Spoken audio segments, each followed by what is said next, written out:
السلام عليكم، ايه الاخبار؟ يا رب تكونوا كويسين. انا احمد سامح، وخلينا نتكلم النهارده عن منتج رهيب هينفعكم في استخدامات كتيره جدا جدا جدا. خلينا بدون مقدمات كتير اقول لكم على المنتج اللي معانا. الموبايل اللي معانا هو الهوب كي 19، ولكن اللي معانا ده مش اي اصدار، ده احدث اصدار ببطاريه 35000 ملي امبير، ودي اعلى اصدار موجوده في السوق حاليا، وموجود بس في سوق الجوالات. وهتلاقي ان الاصدار ده مميز جدا بالبوكس بتاعه المموه اللي شكله حلو قوي. الموبايل ده فيه فعلا مميزات ما تخطرش على بالك، فخلينا نقسم الريفيو الى اجزاء، ونبدا باول حاجه الا وهي الانبوكسنج. هوب كي 19 4 شرايح موجوده جوه الموبايل ده، وده الاصدار الجديد زي ما قلت لكم ب 35000 ملي امبير اور. البطاريه بتاعتها بطاريه عملاقه، وفي نفس الوقت يقدر ان هو يتقلب يبقى باور بانك. العلبه دي هي العلبه الاحدث اللي موجوده في السوق، موجوده بس عند سوق الجوالات. بيفكرك هنا ان البطاريه بتاعتها 35000 ملي امبير اور، وده بيديك اعلى مده استخدام موجوده في السوق زي ما قلت لكم.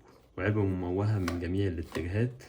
هنا بيفكرك ان هو في كشاف وبطارية كبيرة، وكمان كاميرا عشان خاطر تلقط عليها كل حاجة، وام بي 3 كمان عشان تشغل عليه قرآن او اي حاجة تانية عايز تسمعها. دي المواصفات اللي موجودة على الكرتونة من ورا، فيها كل اللي انت تحلم بيه واللي حتى ما بتحلمش بيه.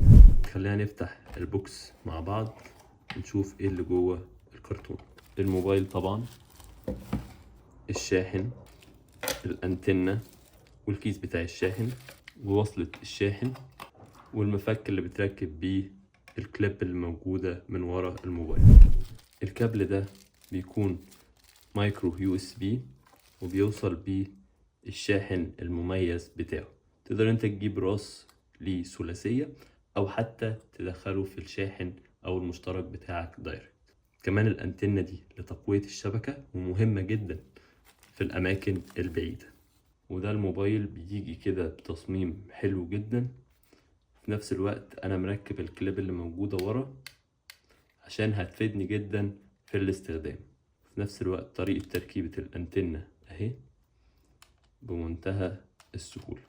دي كده محتويات الكرتون، وكمان بيجي بضمان سنة ضد عيوب الصناعة. بعد ما خلصنا الانبوكسنج خلينا نتكلم شوية عن التصميم والماتيريال. التصميم على الرغم من ان هو يبان ان هو بزراير وقديم شوية، ولكن هو فيه مميزات خطيرة مش موجود في الموبايلات بتاعت اليومين دول. خلينا نشوف بالتفصيل التصميم بتاعه والخامات المستخدمة في تصنيع الموبايل ده، هل هو كويسة وتستحمل ولا اي كلام. بالنسبة للتصميم، على الرغم ان هو زراير الا ان هو عصري، والماتيريال بتاعته كويسة قوي. الزراير هنا كويسة وملمسها حلو، في نفس الوقت في جزء ذهبي كده لذيذ قوي من هنا. الشاشة بتاعته سطوحها حلو، وتقدر ان انت تتحكم في السطوع بتاعها بمنتهى السهولة من جوه. كمان في كشاف من هنا، اضاءته كويسة، وفي نفس الوقت الانتنة اللي هنا تقدر تفكها وتركبها عن طريق الجزء ده. وهنا في الليزر اللي جودته حلوة جدا، وكمان بيبان الصبح وبالليل. الليزر بتاعه زي ما انتم شايفين في المواقع هيكون مفيد جدا. ونكمل تصميمه كده، من الناحية دي هتلاقي زرار الكشاف، ومن الناحية دي تصميم قوي جدا مقاوم للخبطات بمنتهى السهولة، وده بسبب التصميم بتاعه القوي والماتيريال البلاستيك اللي ضد الكسر. كمان عندك كليب هنا تقدر ان انت تعلقه في البنطلون بتاعك، وبالمسامير تقدر ان انت تفكه لو انت مش عايز الجزء ده خالص. كمان في سبيكر من هنا صوته حلو قوي وجبار، تقدر كمان ان انت تغير صوتك في اثناء المكالمات. بالاضافة كمان ان انت عندك كاميرا في الفئة السعرية دي، فهي كويسة جدا. تقدر ان انت تخزن صور وفيديوهات عن طريق كارت الميموري اللي موجود جوه الموبايل ده. في نفس الوقت من تحت كده مغطي لك الجزء بتاع الشاحن عشان ما يأثرش بأي رذاذ مية.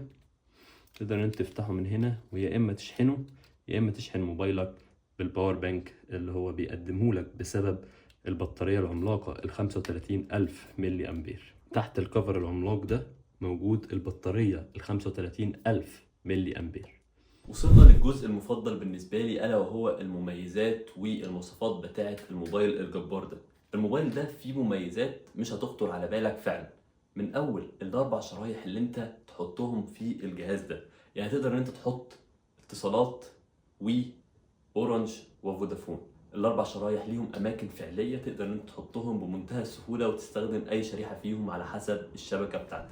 وعشان خاطر برضو موضوع ضعف الشبكه فهو مديك انتنه قوي الشبكه اكتر من 10 مرات، يعني تقدر ان انت تروح اماكن ما فيهاش شبكه خالص وتلقط شبكه بمنتهى السهوله عن طريق الانتنه دي. والانتنه دي برضو لو شكلها مش عاجبك او حتى ممكن تضايقك في الجيب بتاعك فتقدر ان انت تستخدمها عند الحاجه بس وتفكها بمنتهى السهوله من هنا. ويكون الموبايل حجمه عادي وتقدر ان انت تحطه في جيبك او تعلقه حتى بالكليب اللي موجود هنا ورا الموبايل.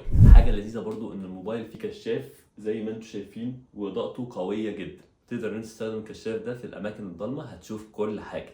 كمان زي ما قلت لكم ان البطاريه بتاعت الاصدار ده 35000 ملي امبير، وده بيخليك تقعد ايام من غير ما تشحنه. يعني انت لو رايح سفاري بالانتنه والبطاريه دي مش هتستخدم اي موبايل تاني، فعلا في كل اللي انت تحتاجه واكتر.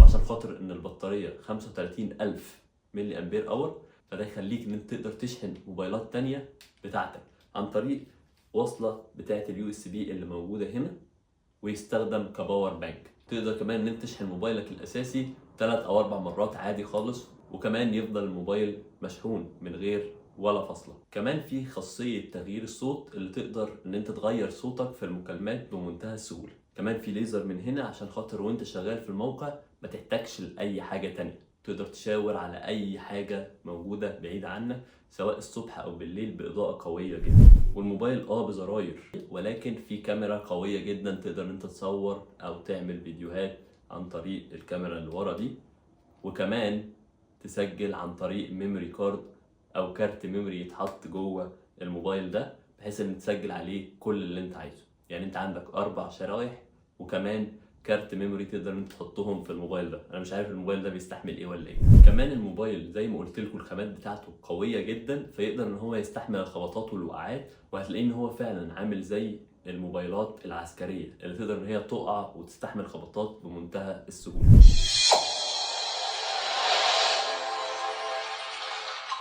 السبيكر بتاعه كمان صوته عالي تقدر تسمع عليه اي حاجه زي ما انت شفته دلوقتي. بالاضافه لكل اللي فات ده تقدر ان انت تسجل عليه اي محادثه ما بينك وما بين طرف تاني بمنتهى السهوله من طريق الابلكيشنز اللي جوه. وبكده نكون خلصنا معظم المواصفات والمميزات الموجوده في الموبايل ده. خليني اقول لكم تشتروا الموبايل ده امتى لو الموبايل ده عجبكم. اول حاجه لو انت بتروح اماكن صحراويه والشبكه فيها بتكون ضعيفه فالانتنه دي هتساعدك جدا جدا جدا. كمان لو عندك اكتر من رقم تقدر انت تحط 4 شرايح و4 ارقام موجودين على الموبايل ده.